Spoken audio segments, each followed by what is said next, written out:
Hello everyone, I'm NTom64. And I am Volkamar. And welcome back to NTom and Volk's Spot of PC, a series of quick looks on PC titles that we really couldn't be asked to turn into playthroughs. This is The Binding of Isaac, specifically the Afterbirth Plus DLC. And I thought, you know what, if we're going back to Spot of PC, we may as well kick things off with one of Volk's favourite games. But I hear you have a bit of a love-hate relationship with Isaac, don't you, Volk? Very much love, very much hate. Like, both extremes as you can possibly get. To put it into perspective, I have about 200 to 300 hours in the original Binding of Isaac. And then when Rebirth came out, as of right now, I have about 170 hours or so into that. So between the two, nearly 500 hours worth of game, and I have loved almost every hour of it, but also simultaneously hated and cursed its very existence. Okay, and it's a roguelike, in it, so you're bound to have stuff like, what, permadeath and so on? Oh yes, there's permadeaths, unlockables, plenty of characters to choose from, loads of items and synergies and all sorts of other wacky stuff, and just generally unfair bosses. If you recognise the art style, that might be because the people who developed it, and that's Edmund McMillan, if I'm recalling things correctly, Volk? Or Breadmond, as he also tends to be known as. Fair enough. He also worked on Super Meat Boy, and I think Isaac here has a cameo in Meat Boy, and also vice versa, is that correct? Yeah, Isaac has a lot of cameos to Edmund's past projects, so you'll see, Steven, Gish, and a bunch of other, small Flash projects that he's made in there, also making appearances either as items or bosses, or just generally referenced in some way or another. So before we get into, the dungeon crawling itself, what's the basic story of the Binding of Isaac? Because, I don't know what I'm looking at here, but it doesn't seem all that kind and warm-hearted. Well, basically, this is the story of Isaac living with his mother, and things were peaceful for a while until God started speaking to dear old Mumsy. And God demanded that Mum take away all of Isaac's worldly possessions to avoid him from being corrupted by sin. It gets to the point where later God asks her to sacrifice her son. And Isaac obviously takes offense to this, so escapes to the basement, which perpetuates the dungeon crawling aspects where you start at the basement and work your way down, trying to run away from dear old mother and dealing with the horrors that lurk beneath the floorboards. Christ, so what does the Afterbirth Plus DLC bring to the overall package?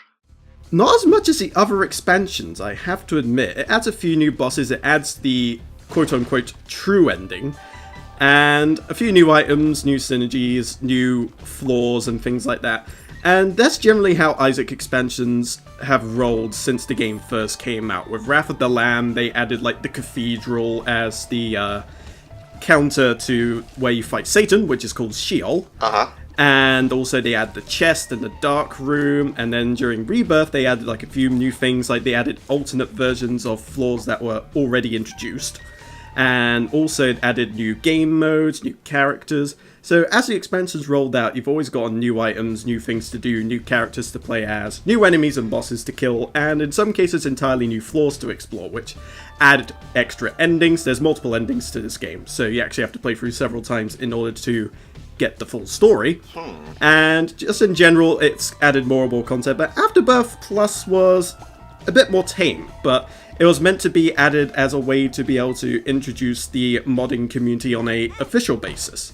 And later on during the game's lifespan, you'll find booster packs where they handpick a lot of the really good mods and add them in. So hopefully before long, we'll see some really cool stuff come out of Afterbirth Plus. But for now, we're left with the base stuff. Fair enough, mate, fair enough. You mentioned synergy back there. For a pleb like me, I obviously have no idea how deep the mechanics of Isaac go. So do you mind explaining to me what synergy is exactly? Of course, synergy refers to how two different aspects behave with one another. So in this case, as you're picking up items, the items themselves can actually work together with other items you might pick up later down the line. So, for instance, there's an item in the game called Spider Bite, which gives you a quadruple shot. And that will synergize with items that you'll find later down the line, whether that's something like the Tough Love item, which let you fire teeth, so obviously with the quad shot, you may fire multiple teeth. Okay. Or if you pick up an item called Brimstone, where you fire blood lasers out of your mouth, That'll synergize with the quad shot as well by giving you 4 brimstone lasers instead of just 1. Okay, yeah. It's little things like that, and you get basic synergies like that, but then you also get ones that happen to be a bit more complicated. So like you might get an item that allows you to fire bombs instead of tears, and then of course you'll find items that boost your bombs but then also boost the ones you're firing anyway. So you got things like that, and they all vary in various complicated ways. Some just flat out don't work though, and that's just something you gotta accept. You can't expect everything to work with everything. That's just way too much. So we got a boss here. Any nightmare stories about bosses you care to tell us? And also the sweet loving spot of PC community? Well, there is a popular saying among the Isaac community called fuck bloat. He is an absolute bastard. He basically shoots eyeballs and they dance across the room, and he fires brimstone lasers at you in all directions, jumps around, and is generally a bit of a dick. Ah, okay. And a lot of the bosses they actually added in Afterbirth Plus also fall under that category, and we'll be getting into those a little bit later on, but I can probably reflect back to some of my past experiences, certainly. I remember starting out the game, and within the first 5 hours, there's a boss called Gertie, which is essentially just a giant lump of meat that just fires shots at you and spawns all kinds of flies and all sorts of manner of nasty things. Ugh. And just because he took so long to kill, and me being as inexperienced as I was at the time, obviously the longer the fight goes on, the more likely you are to make a mistake, and that ends up getting you killed. So that was how a lot of my time beginning in Binding of Isaac was spent. Just dying to Gertie. And then eventually I found my way further down, and then the nightmare that is Satan came along, and that took me like 10-15 attempts to beat it first time, I believe. And now it's barely a thing, because obviously I kind of know his attacks like the back of my hand at this point. But Yeah. fighting him first time is an absolute nightmare, since it's A, a multi-stage fight, and B, he is all kinds of nasty. Now, I've noticed we've actually skipped ahead a little bit. Can you explain your current loadout to me? Yeah, sure. What we picked up in one of the floors I didn't show, because obviously this was like an hour run, so I had to try and condense it. So I pretty much took a floor from each of the areas, rather than going, because it goes basement 1, basement 2, caves 1, caves 2, etc. So I thought, well, you already know what the basement is all about by the first one, so there's not much reason to show the second one. But I can kind of explain what I picked up along the way. So the item I have at the top left is called the Smelter, which is a new item they introduced in Afterbirth Plus. And one of the items you can pick up along your way are trinkets, which are items you can typically hold 1 of, although with some upgrades you can have up to 2. The Smelter actually consumes the trinket, which give you various effects, and actually gives them to you as permanent stat buffs, or passive effects as it were. So the Smelter effectively allows you to have multiple trinkets of one just by picking them up and eating them. So that's what I'm hoping to achieve with that particular item. Okay. As far as the rooms themselves go, they generally follow a similar pattern to one another. Typically speaking, you're always going to get an item room like this, which usually you need a key to unlock. You also have shops, which you can use to buy items that are in their own unique pool. So you'll find items in there that you can't really find anywhere else, and you'll be able to make use of those, as long as you have the money, of course. And money can be anywhere from incredibly easy to come by to, oh my god, why won't you give me any cash? Well, that's also a roguelike staple, isn't it? Looking for items and just not being able to find the fucking things because of, like, I don't know, RNG or whatever. Or the worst one is when you've got loads of money and no keys to open up the shop. Oh. It's just something you have to accept with these sort of games. Sometimes you're not always going to get what you want, and sometimes you're going to have to pass up on those juicy item rooms. But sometimes that's okay. I mean, missing out on one isn't necessarily a big thing, but if you're missing out on multiples, you're going to be in for a very, very rough time. Just this whole overhead, like, perspective is, like, instantly reminding me of The Legend of Zelda. Was that intentional? Very much so. The game itself was actually the result of a week-long game jam where they had to task themselves with developing a Legend of Zelda-inspired roguelike, and Edmund decided to come out with that, and later on released it to not as much fanfare, especially compared to Super Meat Boy, but quickly found itself a cult following and became a pretty big hit. And whilst we're here, this is one of the new bosses of Afterbirth Plus, and he is an absolute asshole. This boss, as of playing this game, had something called super armor, where there are certain bosses in the game that possess properties that take reduced damage from all your shots, so the bosses take longer to fight, and it's kind of made as a gatekeeper of sorts if you're having an extremely powerful run. But for some unknown reason, they decided to put this on a boss near the beginning of the game rather than what they are traditionally used for, which are the final encounters. Right. And in fact, as of a week or two ago, they actually removed that in a patch. So he's not as bad as he used to be, but my god, that guy was an absolute dick when I first faced him. He just took way too long, and his attacks were just silly. Oh, I feel for you, mate. I feel for you. Man, I can't even recognise Isaac at this point. You've got so much gear on him. Yeah, that's another nice thing about the items you pick up along the way, is that it does actually change Isaac's appearance as you pick them up. Some a lot more gruesome than others. Some you might just get fancy hats. Others you may get a coat hanger for your head. So it's anywhere from cute looking to downright disturbing. And that's kind of one of the main draws of the game. It's that it didn't really hold any bars when it comes to turning on the disturbing content side of things. But after a while, you sort of become used to it, and you don't really think about it after a while. So it's like, oh, you know, like floating brains. It's fine. It's all part of the Isaac experience. Yeah, pretty much. I mean, it's really, really funny when you first start playing this, and it's all like, ugh, what the hell is that? But then after a while, it's just like, yeah, I expected that. You know, Edmund's tortured religious upbringing. It's all part and parcel of Isaac, really. Yep, pretty much. Another thing you can actually find along the way, if you have enough bombs, is if you try to blow up the walls, you will occasionally find secret rooms.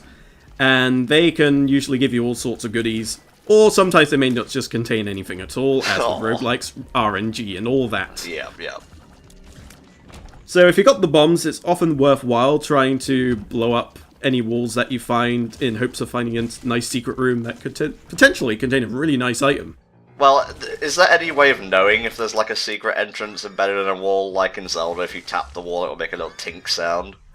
There is actually a tell, and it took a while for people to find this out, but as more people were playing the game during the Binding of Isaac's original run, when it was just a humble Flash game, they found out that if there are 3 conjoining rooms, then the chances are the secret room would be sort of like in the middle of that semicircle or circle. So if you find like a piece of wall that has like a room to its, or a gap rather, that has a room to its south, east, west, and north, there's a good chance a secret room will be in there. Whereas with the second secret rooms, it's actually the opposite, where there has to be no conjoining rooms at all. So using those, you can usually kind of divine where the secret room is, but of course there are items you can pick up as well, which will actually help you. So you can pick up like treasure maps or familiars that point it out, or you can get X-ray vision, which literally just lets you walk through it without even needing the bomb. Nice.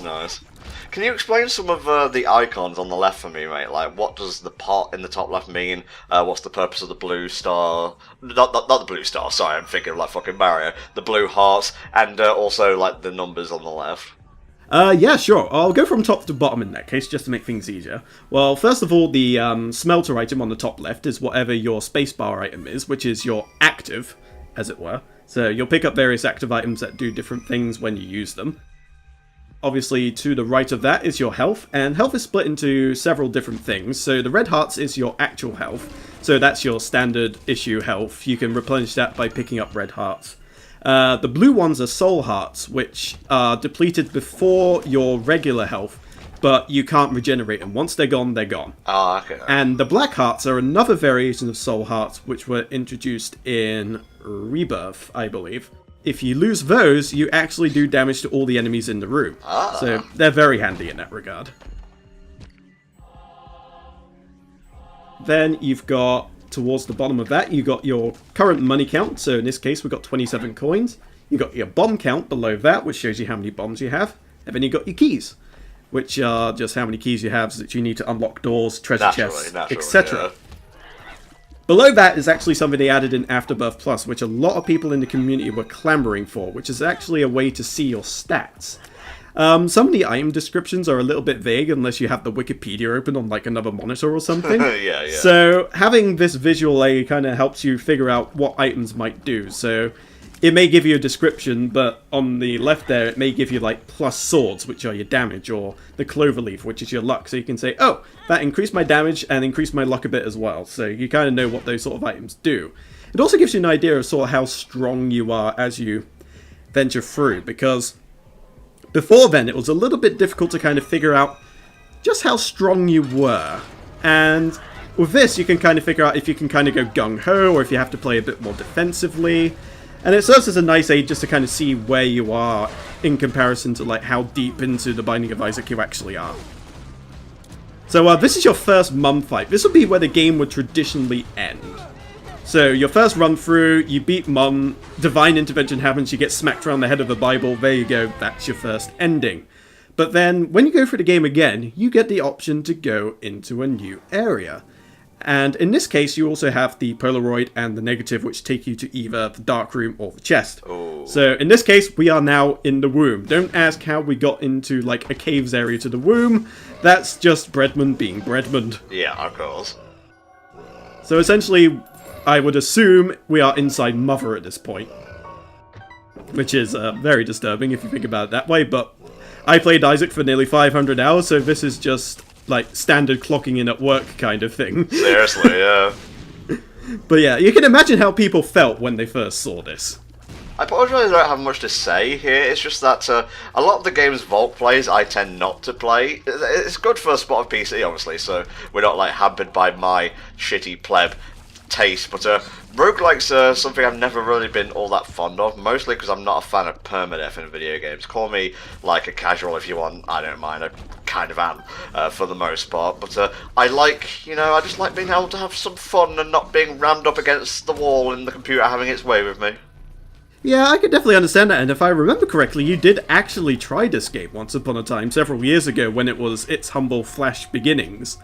And yeah, you very much mentioned the fact that you weren't a fan of the roguelike mechanics, but since you tried that, some roguelike games have actually taken to either having roguelite mechanics, where you don't get permadeath, but rather death does either penalize you or some way or set you back a bit.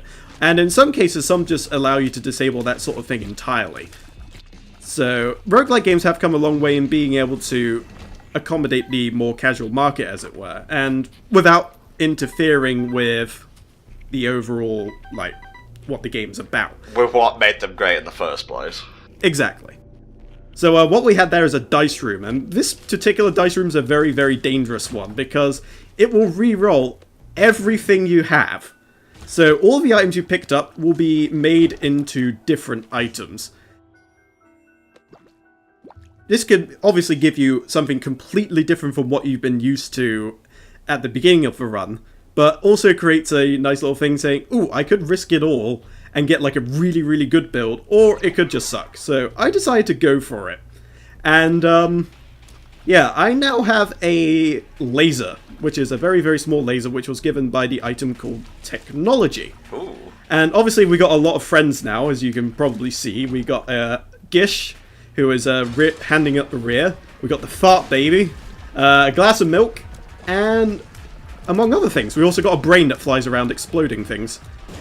What's the deal with the tarot cards? 'Cause I saw Zawaldo back there. The tarot cards you pick up much in the same way as you do like hearts and coins, and every card has different effects depending on which one you picked up. So the world will obviously reveal all the rooms for you, so you kind of know what's around, where the secret rooms are, etc. The chariot, which we're holding on to now, gives you temporary invincibility, and also allows you to destroy enemies via contact damage.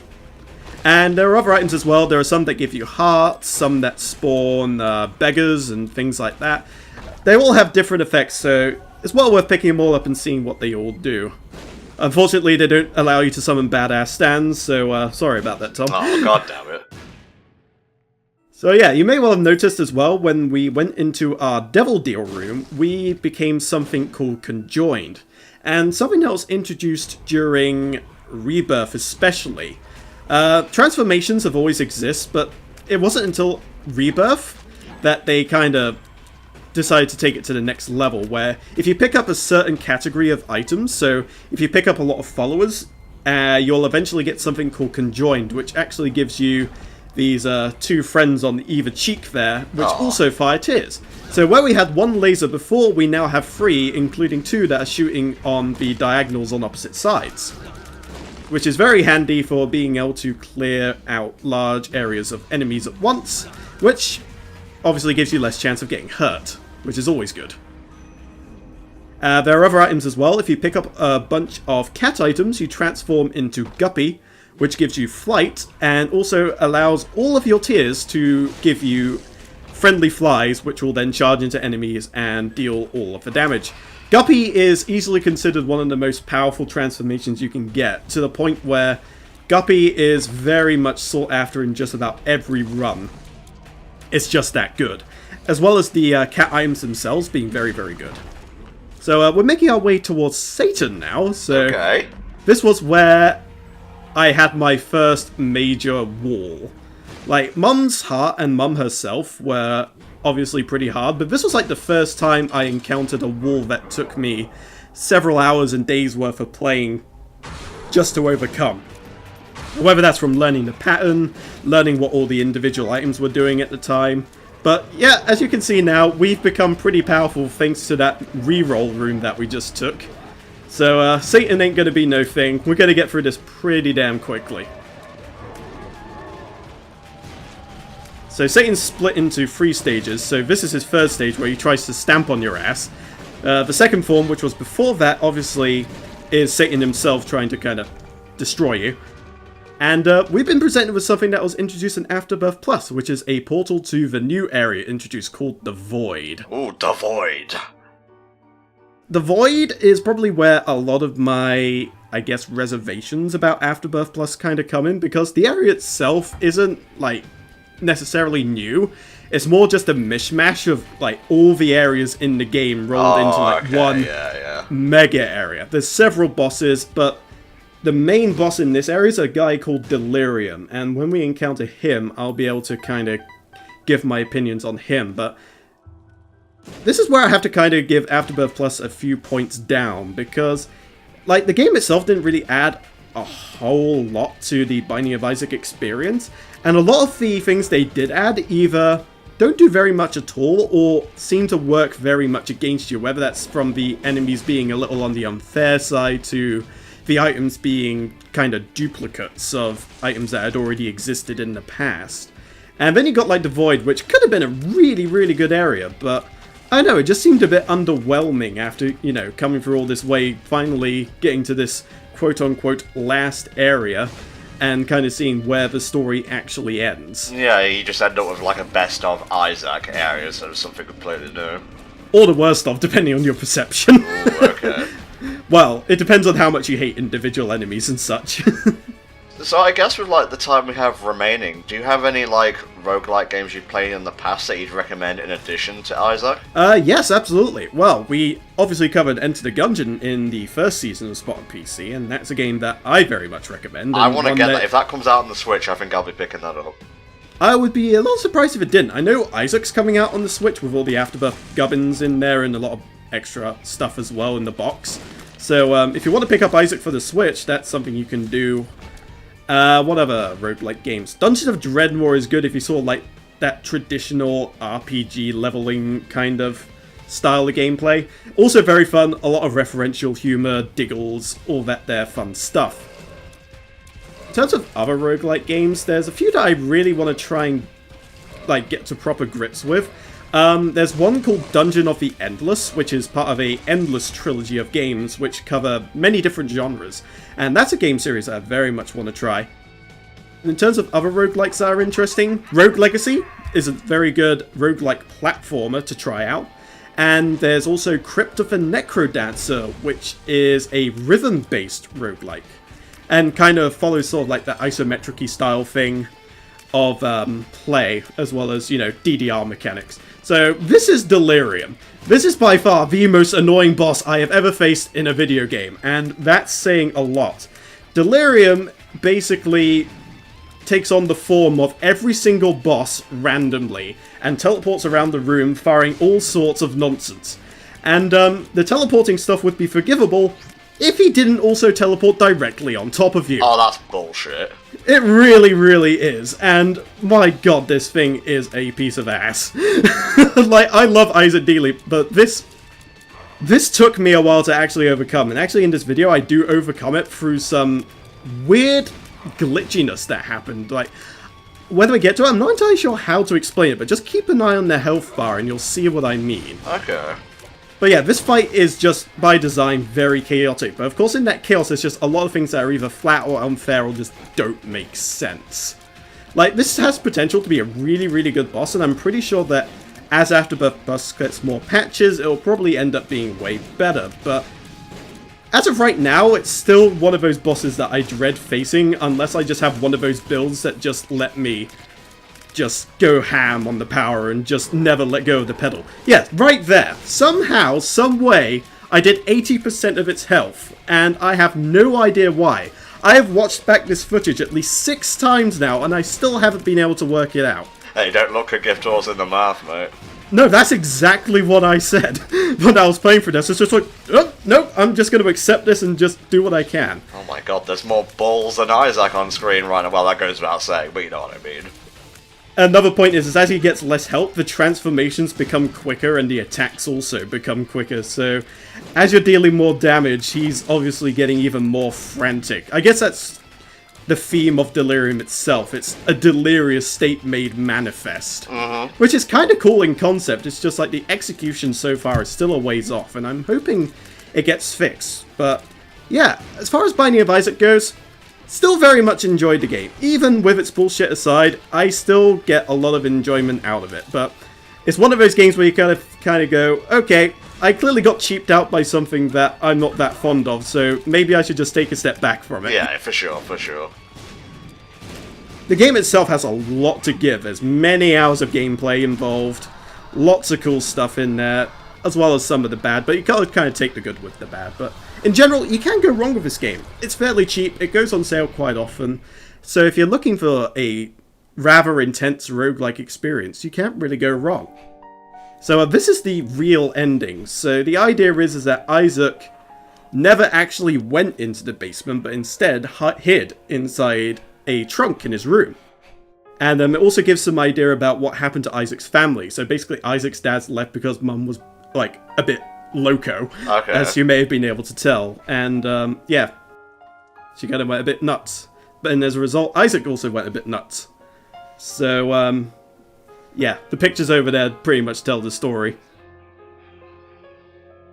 Man, this is a surprisingly depressing ending to an otherwise cheery game. Yes, totally cheery. Oh, come on, he fucking died in the trunk. I'm assuming at this point he comes back as a spirit and just kind of walks around either in purgatory, the afterlife, or whatever. So, yeah, there you go. That is Binding of Isaac Afterbirth. Very much suggest picking it up if you find it on a sale, and that'll be that. So, hopefully you'll join us next time for the next episode of NTom and Volk's Spot of PC. Indeed. See you there. Bye.